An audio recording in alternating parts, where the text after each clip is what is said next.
Bonjour à tous et bienvenue dans cette nouvelle présentation concernant la loi RGPD, le kit de survie, partie numéro 3. Alors pour ceux qui ont manqué les précédents épisodes, partie 1 et 2, je vous invite à aller regarder les vidéos correspondantes sur cette même chaîne. Avant de parler des articles 24 à 43 dans cette troisième partie sur la loi RGPD, nous rappelons aussi la définition de RGPD dans ses règlements généraux sur la protection des données. C'est une loi européenne qui est entrée en vigueur le 25 mai 2018 et qui établit des règles strictes concernant le traitement des données personnelles des résidents de l'Union européenne et de l'espace économique européen. Alors, ces objectifs sont renforcer le contrôle des individus sur leurs données, responsabiliser les entreprises qui traitent les données personnelles des clients, également harmoniser la législation au sein de l'Union européenne et faciliter le commerce numérique. On a vu que les tiers concernés, c'était d'une part les résidents de l'Union européenne et d'autre part les organismes qui traitent leurs données peuvent être situés soit au sein de l'Union européenne, soit au sein des États tiers. L'essentiel étant que même si l'organisme est situé dans un État extérieur à l'Union européenne ou à l'espace économique européen, que cet organisme traite des données personnelles relatives aux résidents de l'Union européenne. Alors aujourd'hui, nous allons parler des articles 24 à 43. Nous commençons par l'article 24 de la loi RGPD qui nous dit que le responsable de traitement a l'obligation de mettre en place des politiques, des procédures, des procédés pour protéger les données des clients particuliers dont il a la responsabilité en termes de traitement. Donc ça veut dire qu'en fait, dans les entreprises, les personnes, les rôles, les acteurs qui manipulent les données des particuliers doivent mettre en place des mesures, des procédures, des, on va dire des méthodes pour s'assurer que ces données-là sont protégées. Et ces procédures, ces méthodes, ces façons de travailler peuvent prendre la forme de codes de conduite, comme un règlement intérieur, comme une charte interne à l'entreprise, ou de certification, c'est-à-dire que un organisme extérieur vient vérifier que les mesures, les procédés ont, ont été, ont bien été ont été mis en place pour la protection des données des particuliers, des clients, des particuliers, des personnes physiques. Donc, c'est ce que cet article 24 nous dit, c'est la responsabilité du responsable de traitement. Ils sont dans l'obligation de procéder ainsi. Cela engage leur responsabilité de ne pas avoir mis en place des méthodes de protection des données des clients. À l'article 25, on précise que la protection des données des clients s'organise dès la conception des systèmes informatiques par lesquels les données vont transiter. Donc, ces systèmes informatiques doivent respecter les principes RGPD qu'on a vu dans la partie 1 et la partie 2 sur le kit de survie RGPD. Ces principes sont par exemple la minimisation des données. Petit rappel, la minimisation des données, c'est utiliser des données seulement nécessaires à l'exécution d'un contrat ou à une finalité légitime. Donc la minimisation des données, s'assurer par exemple que les données sont chiffrées, qu'il y a de la confidentialité, que les accès sont contrôlés. Donc toutes ces méthodes qui vont être utilisées pour protéger les données des clients doivent être pensées dès la conception des systèmes par lesquels ces données transitent.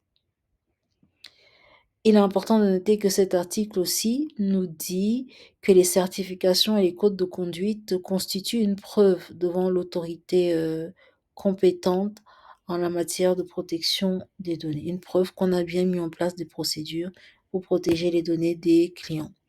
Alors l'article 26 précise simplement que lorsqu'il y a plusieurs responsables de traitement des données ou lorsqu'il y a des traitements de plusieurs responsables et des sous-traitants, ils sont co-responsables de l'application des principes RGPD. Et il est également important de noter qu'il faut un seul point de contact pour le client particulier.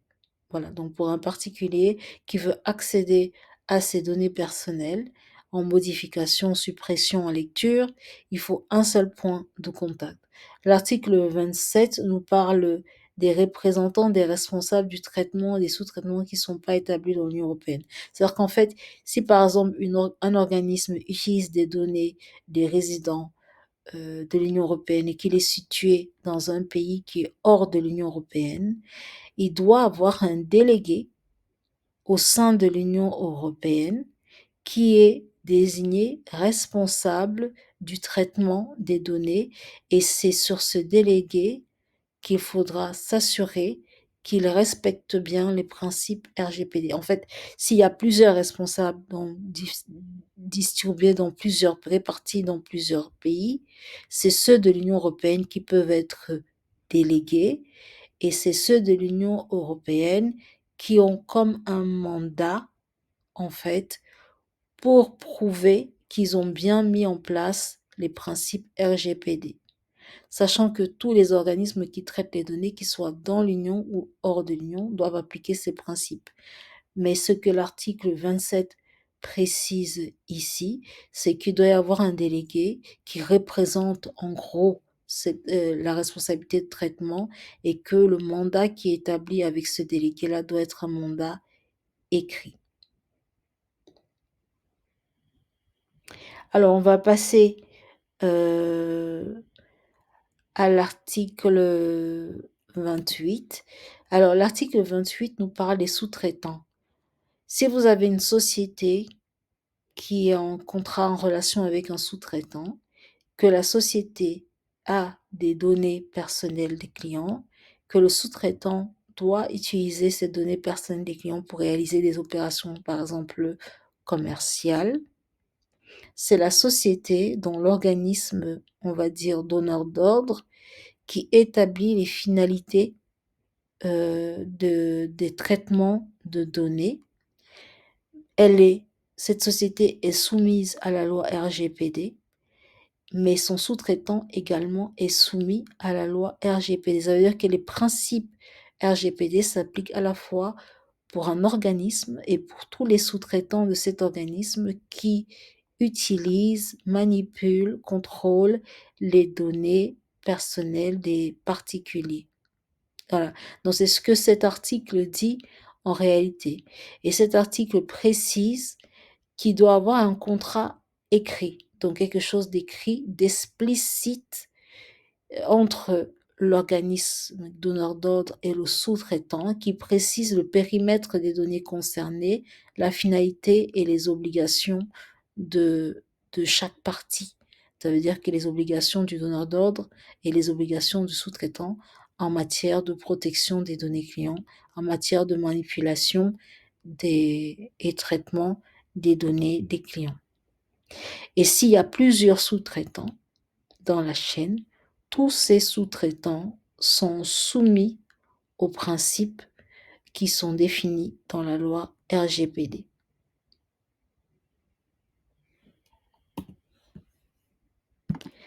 Alors, l'article 29, quant à lui, parle du traitement effectué sous l'autorité du responsable du traitement ou du sous-traitant.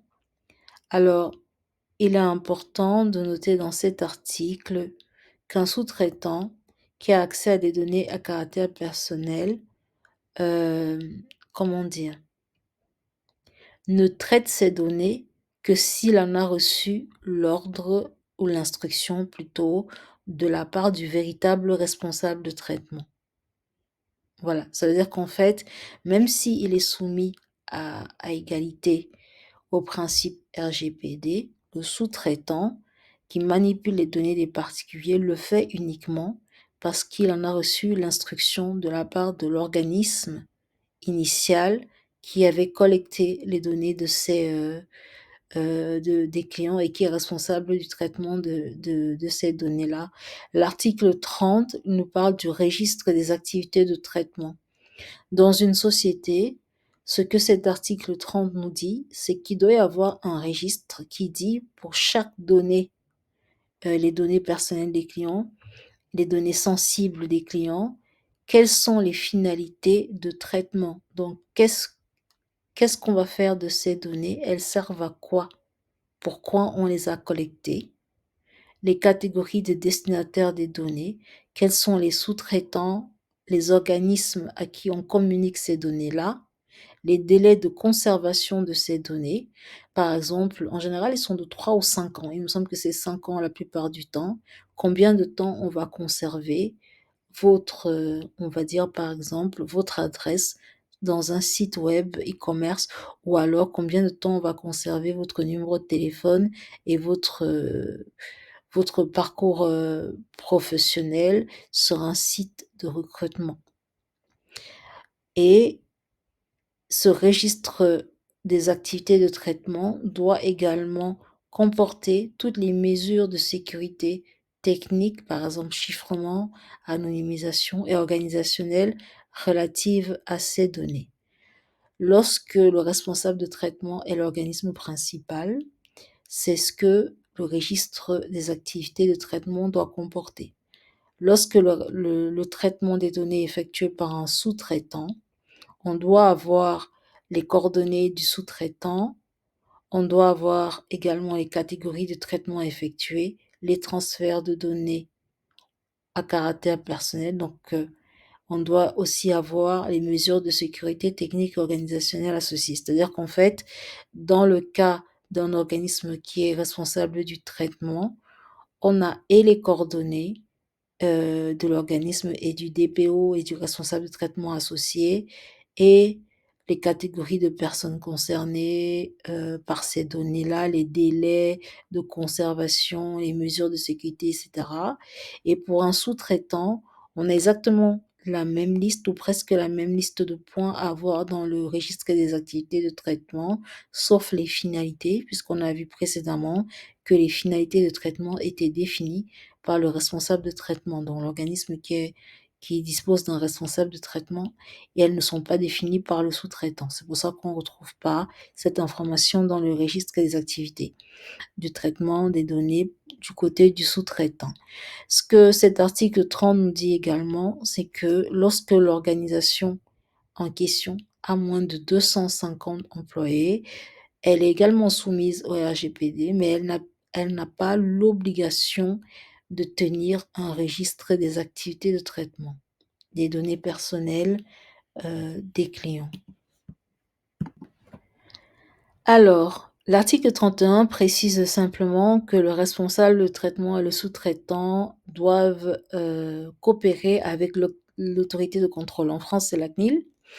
Donc, à la demande de cette autorité de contrôle, si ils sont audités ou s'ils sont contrôlés, si on leur demande des informations complémentaires, des preuves, qu'il existe des codes de conduite ou qu'il existe des certifications qui leur permettent de prouver qu'ils protègent les données des clients, ils doivent coopérer.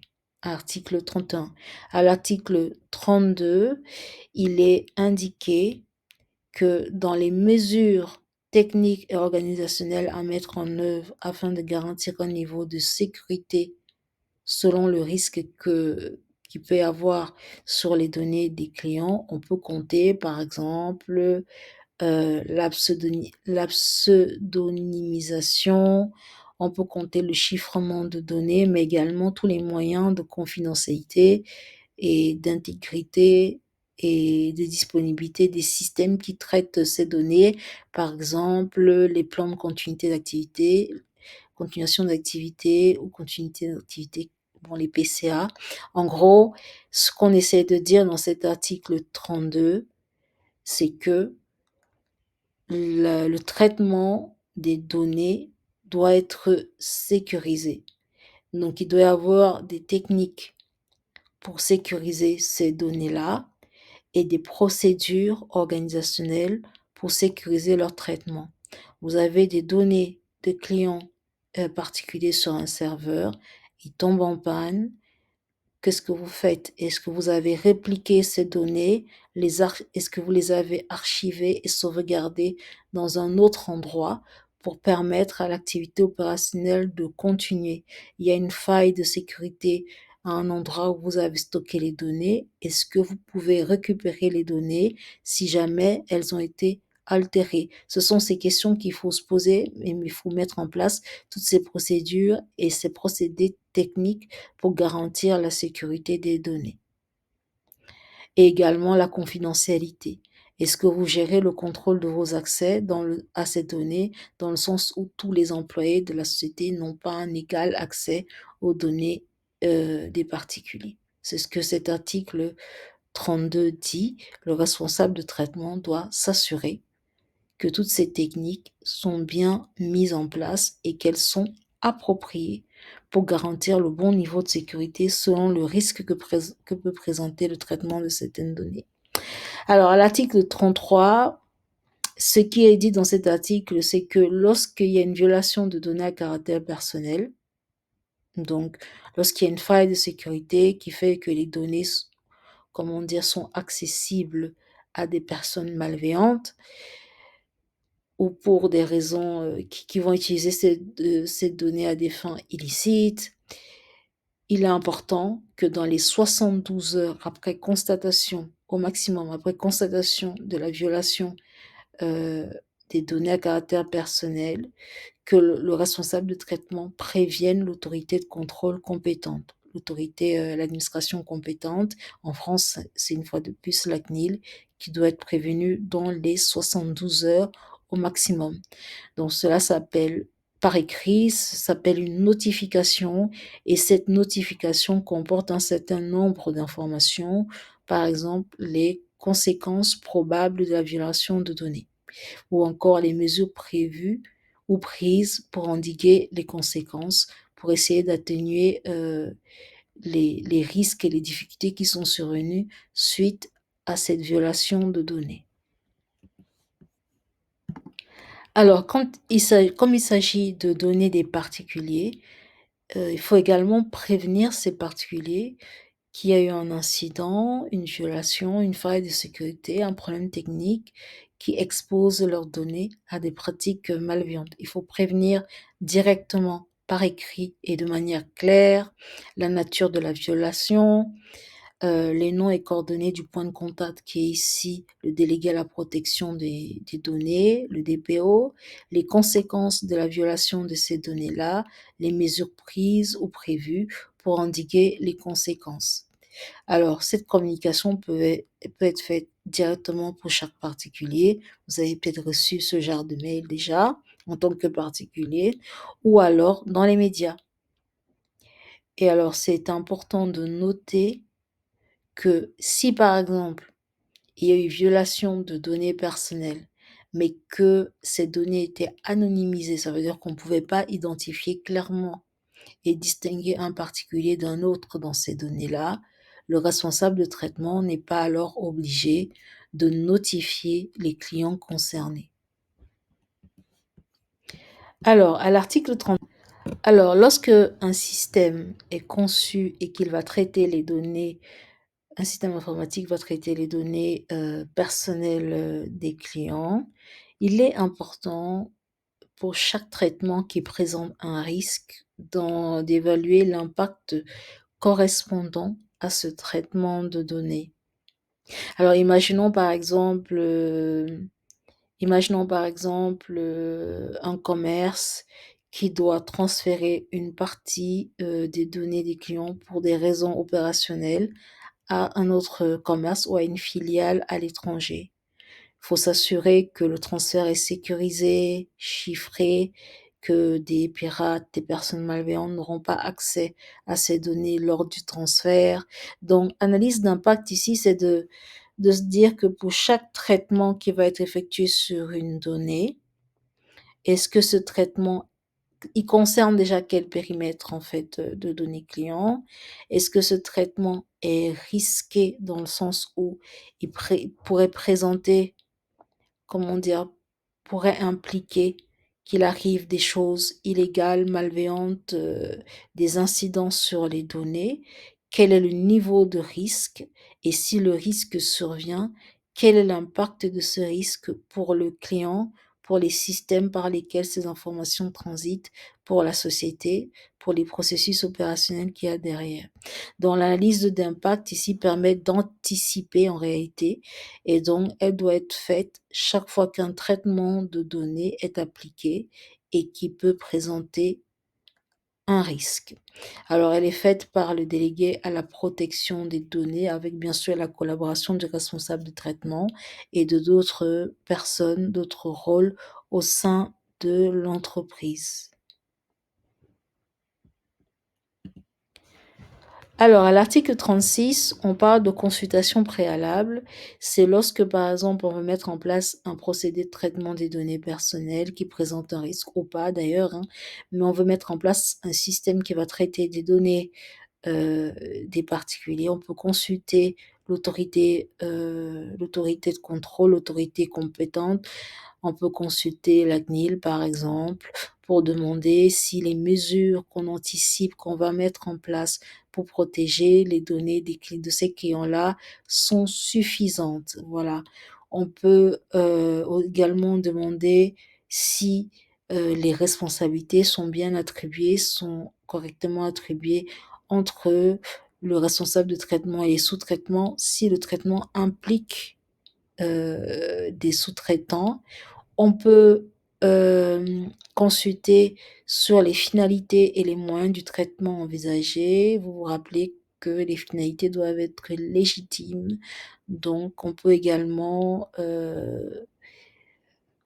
consulter sur l'analyse d'impact en réalité, si elle est bien faite. On peut consulter donc en résumé l'autorité de contrôle préalablement à la mise en place d'un traitement de données.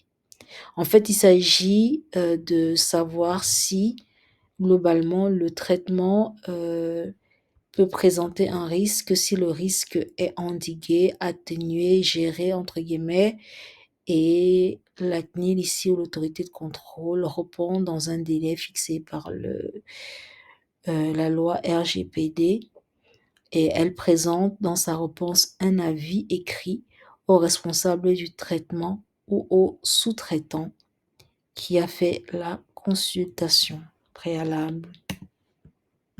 Alors, à l'article 37, on parle du DPO, donc du délégué à la protection des données. Ce qui nous est dit dans cet article, c'est que le responsable de traitement, dans l'organisme qui collecte les informations des clients, doit, ou le sous-traitant, et même le sous-traitant doivent désigner un délégué à la protection des données. Alors, le délégué à la protection des données, il est important quand? Et c'est ce qu'on va voir en fait. On va voir son rôle, on va voir à quoi il sert exactement, quelles sont ses missions, on va voir pourquoi c'est important d'avoir un rôle spécial dans l'entreprise qui va être axé sur la protection des données des clients. C'est dans les articles suivants. Donc les fonctions du délégué à la protection des données sont précisées à l'article 38 de la loi RGPD. Alors, qu'est-ce qu'il fait? Il doit être associé à la conception de systèmes qui manipulent, qui vont traiter les données clients. Donc, avant que le système soit mis en place, le DPO doit être consulté. Il doit donner son avis. Lui, il doit disposer des ressources nécessaires pour analyser le traitement, donc les accès aux applications, les accès à la documentation, connaissance des processus, qui a manipulé quelles données quand. Donc, il doit avoir accès à toutes ces ressources-là pour pouvoir donner son avis. Alors, c'est un indépendant et un expert en même temps. Indépendant, ça veut dire qu'en fait, son rôle est de garantir la protection des données et pour cela, il ne doit pas être influencé par une instruction qui viendrait du responsable du traitement ou de toute autre personne. Il faut savoir qu'il reporte à la direction, donc au management au-dessus du responsable du traitement. Donc, il n'est pas, comment dire, sujet aux directives du responsable de traitement. Il reporte à la direction. Il rapporte à la direction, fait une fois qu'il est consulté, son rapport est pour la direction. Alors, il est aussi le point de contact unique, que ce soit pour l'organisme, que ce soit pour le particulier qui veut avoir accès à ces données, ou que ce soit pour l'autorité de contrôle qui veut effectuer un audit, ou qui veut poser des questions, ou qui veut donner un avis particulier quant au traitement des données qui sont effectuées dans cet organisme-là. Il est important que le délégué à la protection de données n'effectue pas d'autres missions qui entrent en conflit avec les missions que lui confie la loi RGPD. Donc, un délégué à la protection de données peut avoir d'autres tâches au sein de l'entreprise, à condition qu'il n'y ait pas conflit d'intérêt entre ces autres tâches-là et ces tâches relatives à la protection des données personnelles, à caractère personnel des particuliers. Alors, les missions du délégué à la protection des données sont davantage précisées dans l'article 39.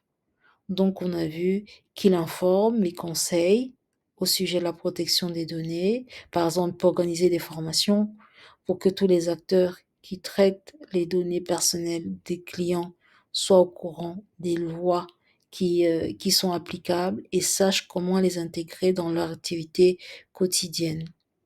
Il contrôle que la loi RGPD est bien appliquée au sein de l'entreprise, que ses principes sont bien respectés. Il réalise des analyses d'impact relatives à la protection des données.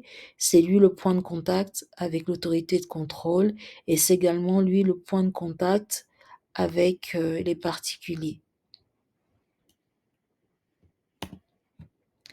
Alors, à l'article 40, on parle des codes de conduite. Les codes de conduite, c'est par exemple un règlement intérieur, une charte d'entreprise sur, la gestion et le traitement des données personnelles des clients. Ce qui est important, c'est que le fait que ce code de conduite soit rédigé, partagé et validé au sein de l'entreprise constitue une preuve lorsqu'il est conforme à la loi RGPD que du moins les mesures ont été initiées, peut-être pas appliquées, mais au moins initiées, envisagées, prévues. Alors, à l'article 41, il nous est dit qu'un organisme peut être agréé pour contrôler le respect d'un code de conduite. Donc, par exemple, un audit externe réalisé par un cabinet privé ou par une autorité de contrôle pour s'assurer que des mesures organisationnelles et techniques sont bien prises pour protéger les données des clients. Voilà, c'est important. Alors, quand c'est un organisme, euh, il faut que cet organisme soit agréé par l'autorité de contrôle. Voilà, on va voir que cet agrément dure 5 ans et que cet organisme aussi présente, on va dire, des caractéristiques qui sont satisfaisantes pour l'autorité de contrôle compétente au regard des principes RGPD.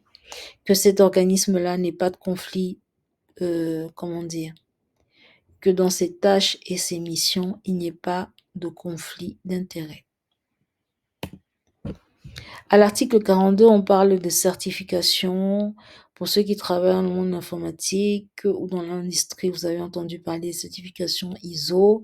Ici, pour tout ce qui concerne les principes RGPD, il y a des certificats, il y a des labels européens, il y a un label européen, mais c'est surtout la certification ISO 27001 qui est applicable, 27001 qui est applicable à tout ce qui est protection de la donnée.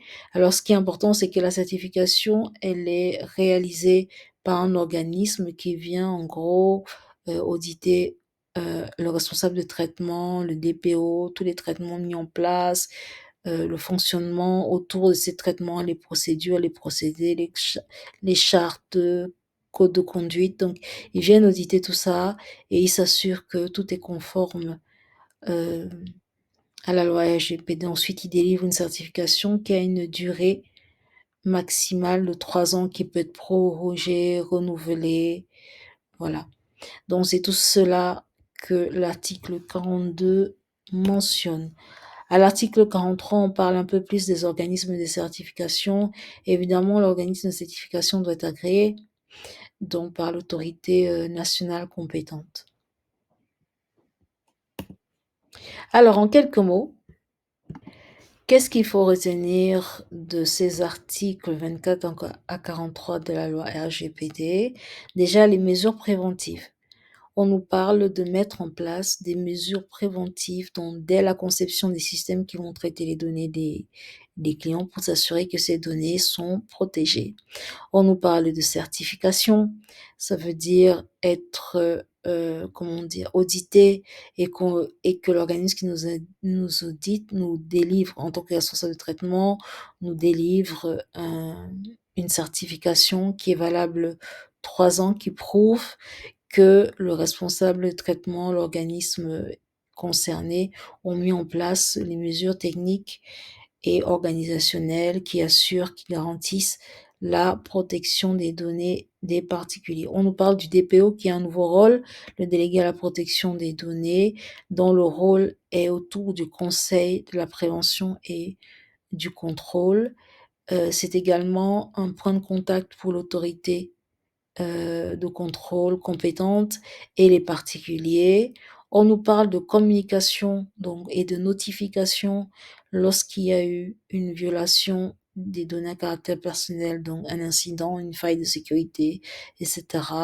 D'une part, notifier l'autorité compétente dans les 72 heures et d'autre part, communiquer sur l'incident qui a eu lieu auprès des particuliers concernés.